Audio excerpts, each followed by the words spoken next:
연약함 시편 39편 말씀 가지고 오늘도 하나님을 경험하겠습니다.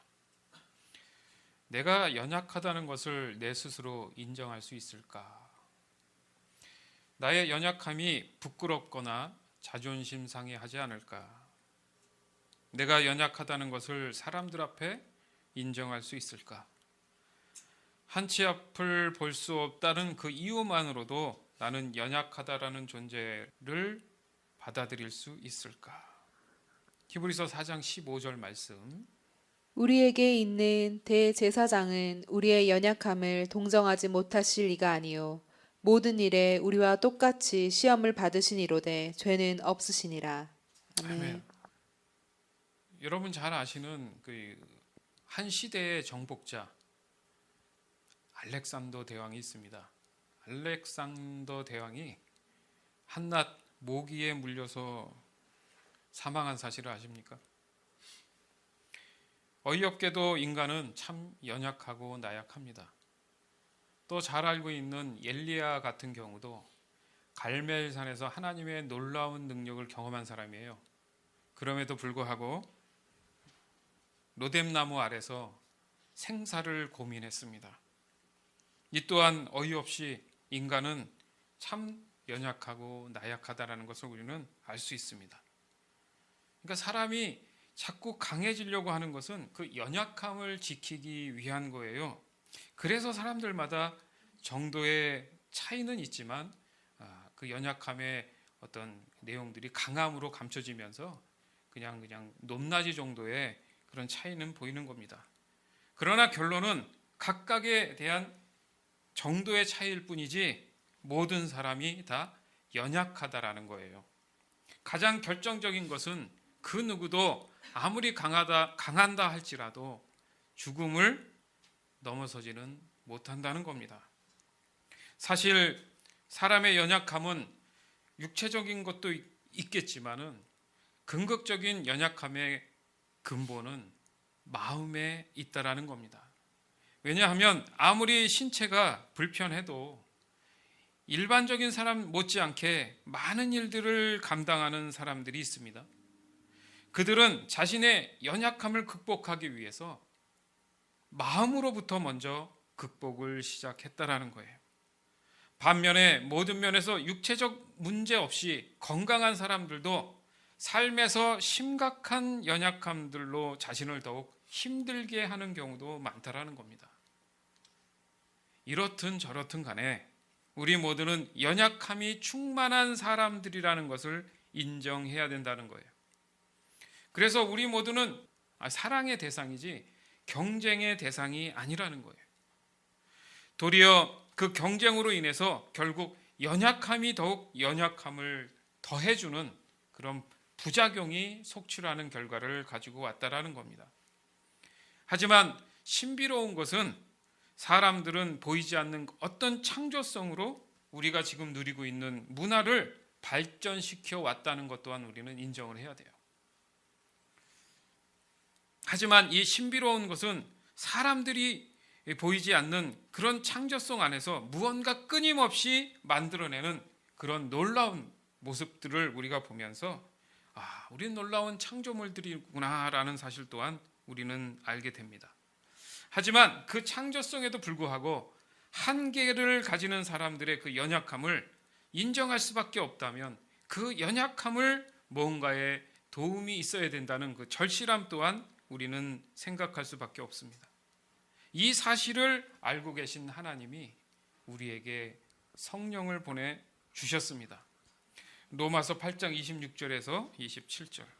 이와 같이 성령도 우리의 연약함을 도우시나니 우리는 마땅히 기도할 바를 알지 못하나 오직 성령이 말할 수 없는 탄식으로 우리를 위하여 친히 간구하시느니라. 마음을 살피시는 이가 성령의 생각을 아시나니 이는 성령이 하나님의 뜻대로 성도를 위하여 간구하심이니라. 아멘. 자, 그러니까 우리는 보호하심이 절실한 존재라는 거죠. 다시 한번 볼까요? 고린도후서 4장 7절, 고린도후서 12장 9절에서 10절.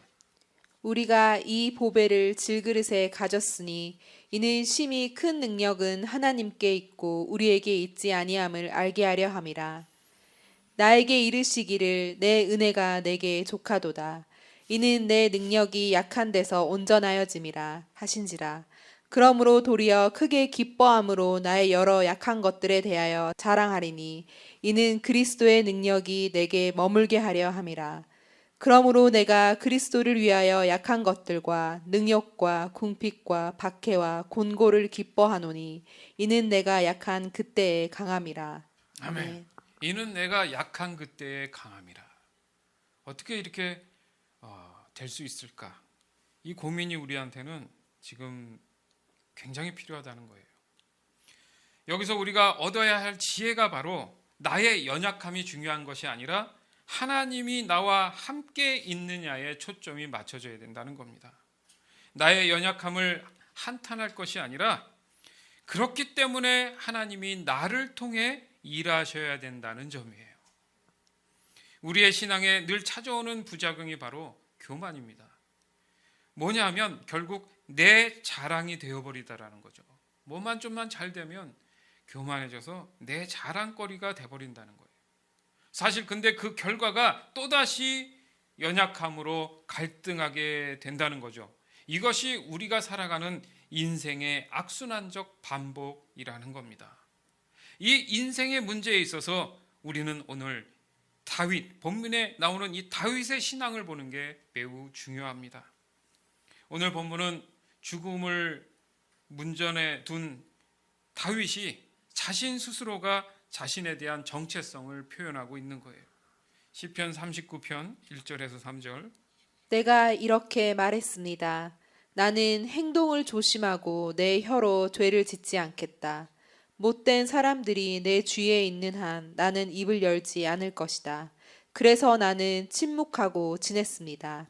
심지어 좋은 말이라도 입 밖에 내지 않았습니다. 그러나 내 마음은 점점 괴로워졌습니다. 점점 속에서 열이 끓어오르기 시작했습니다.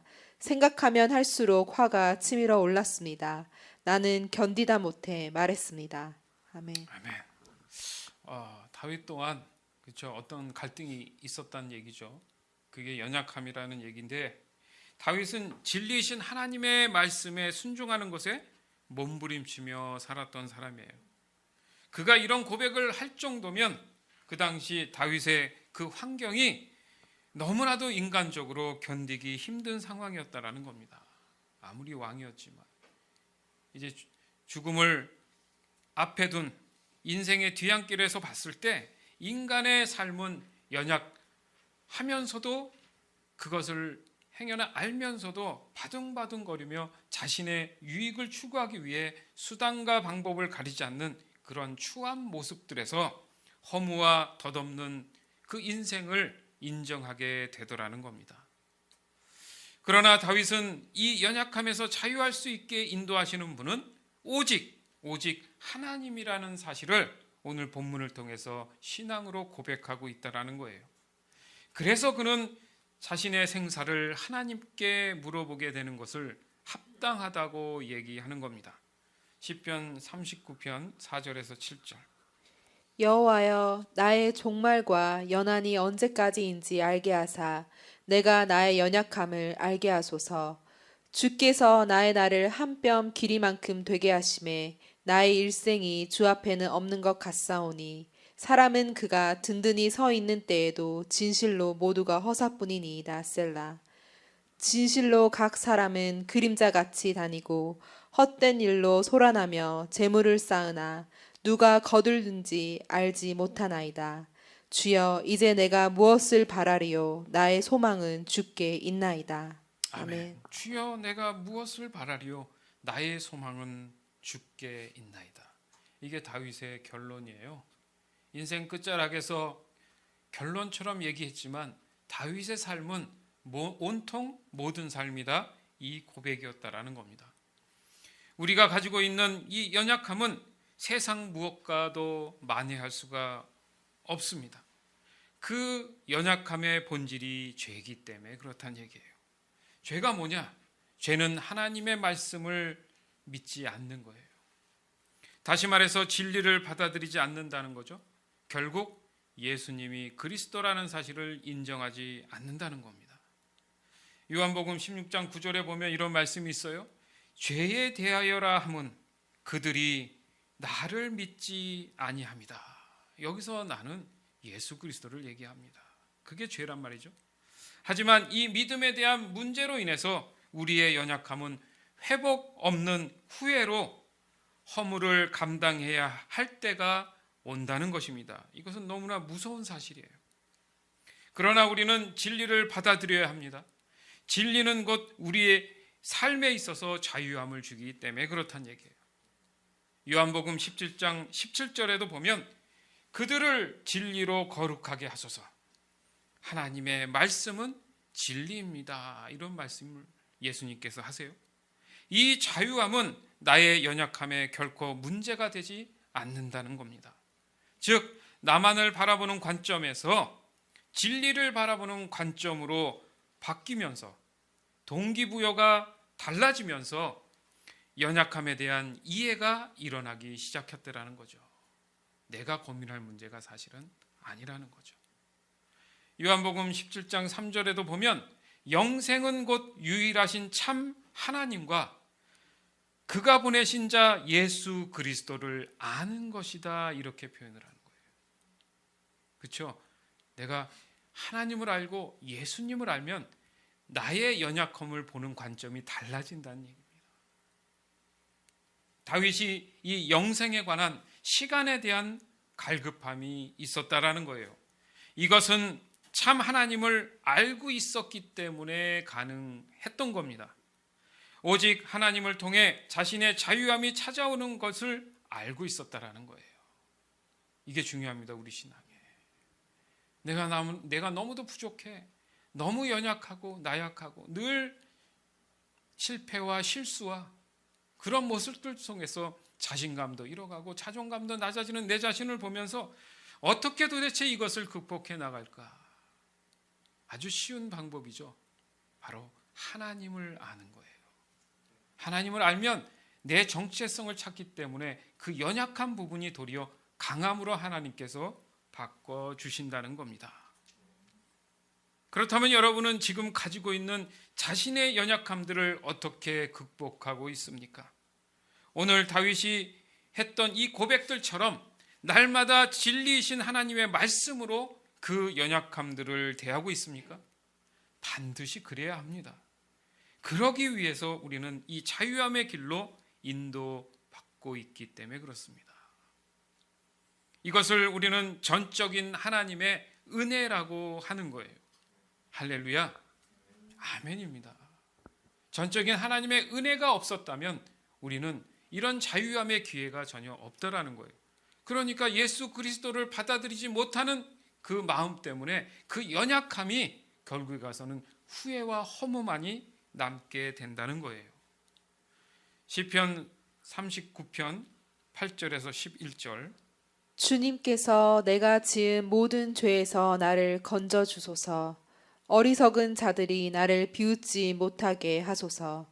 나는 침묵했습니다. 내가 입을 열지 않았습니다. 이는 주님께서 내 입을 닫으셨기 때문입니다. 주님, 이제 나를 그만 벌하소서. 주님께서 손으로 내려치시니 내가 죽을 것 같습니다. 주님은 죄 지은 사람들을 꾸짖고 벌 주십니다. 좀 먹듯이 그들의 재산을 먹어버리십니다. 그렇습니다. 사람의 일생은 한순간의 입김에 불과합니다. 셀라. 사람의 인생은 한순간의 입김에 불과합니다. 여러분 겨울에 이제 추워지면 후 하면 입김이 슉 나오잖아요.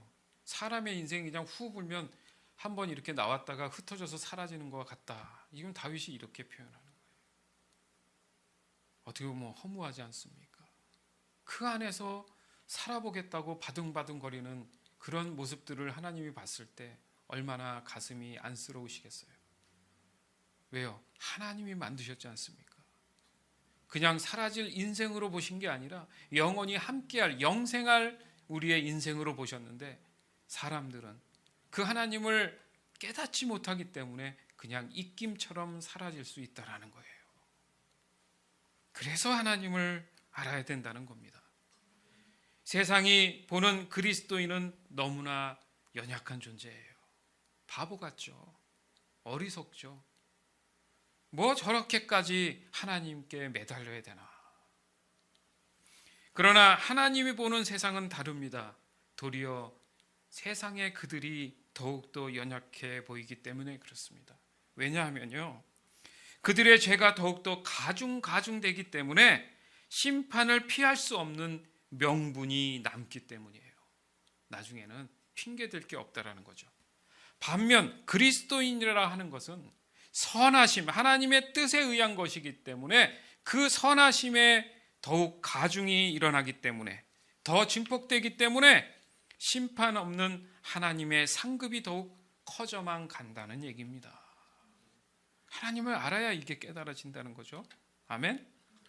따라서 우리는 이 연약함을 인정하고 오직 이 연약함이 하나님이 일하시는 방법이라는 사실을 깨달아서 돌아가시는 여러분이 되길 바라요. 다윗은 어떤 경우도 입을 열지 않았다고 얘기합니다. 그것은 하나님이 그렇게 하시도록 일하셨다고 고백하고 있어요. 이 또한 때론 억울할 수도 있고 못마땅할 수도 있습니다. 그래서 원망이 나올 수도 있고 불평이 나올 수도 있고 불만이 나올 수도 있어요. 이 모든 것은 하나님의 선하심에서 벗어났기 때문에 그 입에서 죄가 담겨지길 원하시지 않는 하나님의 은혜인 거예요. 그렇죠? 보이는 현상과 상황들은 정말 억울하고 답답하지만 그것을 부정적인 내 입술을 통해서 저주하기에는 내 입이 죄를 짓기 때문에 하나님께서 그걸 막으신다는 얘기예요. 그래야 선함이 더 가중되기 때문에 그렇습니다. 이것이 하나님을 알면 내가 그 상황을 이겨낼 수 있는 방법이 되더라는 얘기예요. 누가 그랬습니까? 바로 본문에 다윗이 그랬다는 얘기입니다. 바로 이것입니다. 우리의 연약함을 해결할 수 있는 방법들, 그것이 바로 다윗이 오늘 고백했던 것처럼 끊임없이 하나님 앞에 기도하는 일이었어요. 아, 그렇구나. 그거였습니다. 우리가 명심해야 될 것이 바로 그겁니다. 쉼 없는 기도의 효과. 이 기도의 효과가 무엇이냐? 바로 자신의 영성을 지켜나가는데 매우 중요한 부분이었다는 거예요. 아, 그래서 성경은 쉬지 말고 기도하라고 하시는구나. 다윗이 그렇게 하나님을 알기 때문에 끊임없이 하나님과의 그 교제를 이루어 나갔던 겁니다. 사랑하는 여러분, 내가 연약하다는 것을 내 스스로 인정할 수 있습니까? 나의 연약함이 부끄럽거나 자존심 상해하지 않습니까? 내가 연약하다는 것을 사람들 앞에 인정할 수 있습니까? 한치 앞도 볼 수 없다라는 이유만으로도 나는 연약한 존재입니다라고 그 사실을 받아들일 수 있습니까? 오늘 다윗의 기도를 여러분 자신의 기도로 바꿔야 합니다. 진리이신 하나님의 말씀이 저와 여러분을 연약함에서 자유하게 하실 것입니다. 시편 39편 12절에서 13절 말씀 봉독할 텐데 다 같이 자신의 기도로 읽어봤으면 좋겠습니다. 한번 찾고 펼쳐보세요. 이것은 여러분, 내 자신을 위한 기도예요. 다윗의 기도가 아니라 기도하는 마음으로 천천히 함께 읽겠습니다. 여호와여, 나의 기도를 들으시며 나의 부르짖음에 귀를 기울이소서. 내가 눈물을 흘릴 때에 잠잠하지 마옵소서. 나는 주와 함께 있는 나그네이며 나의 모든 조상들처럼 떠도나이다. 주는 나를 용서하사 내가 떠나 없어지기 전에 나의 건강을 회복시키소서. 아멘. 이 기도가 여러분 삶의 연약함을 하나님께서 이끌어 주시는 그런 기도가 되길 바랍니다. 아울러 하나 더, 다윗과 하나님의 친밀한 관계를 말씀을 통해 깨닫기를 간절히 원합니다. 배운다는 거죠. 다윗과 하나님과의 관계, 그 친밀함을 우리가 이 하나님 말씀에서 깨달아서 적용하기를 원한다는 얘기예요. 즉, 이 연약함에서의 자유함은 결국 삼위일체 하나님 안에서 친밀한 코이노니아가 일어날 때 가능한 것입니다. 다시 말해서 삼위일체 하나님 안에서 친밀한 교제가 지속적으로 일어날 때 가능하다는 얘기예요. 믿으십니까? 우리 공동체뿐 아니라 가족뿐 아니라 어디에든 가든 간에 이 친밀한 교제가 중요하지 않습니까? 그 출발이 어디에 있었느냐? 바로 삼위일체 하나님이 그런 관계로 계셨다는 얘기예요. 그 안에 우리가 들어가는 것이 중요하다고 성경은 말씀하십니다. 요한복음 17장 21절에서 23절. 아버지여, 아버지께서 내 안에, 내가 아버지 안에 있는 것 같이 그들도 다 하나가 되어 우리 안에 있게 하사 세상으로 아버지께서 나를 보내신 것을 믿게 하옵소서. 내게 주신 영광을 내가 그들에게 주었사오니 이는 우리가 하나가 된 것 같이 그들도 하나가 되게 하려 함이니이다. 곧 내가 그들 안에 있고 아버지께서 내 안에 계시어 그들로 온전함을 이루어 하나가 되게 하려 함은 아버지께서 나를 보내신 것과 또 나를 사랑하심 같이 그들도 사랑하신 것을 세상으로 알게 하려 함이로소이다. 아멘. 바로 이 말씀인 거예요, 여러분. 다윗이 이렇게 삶을 살아갔어요.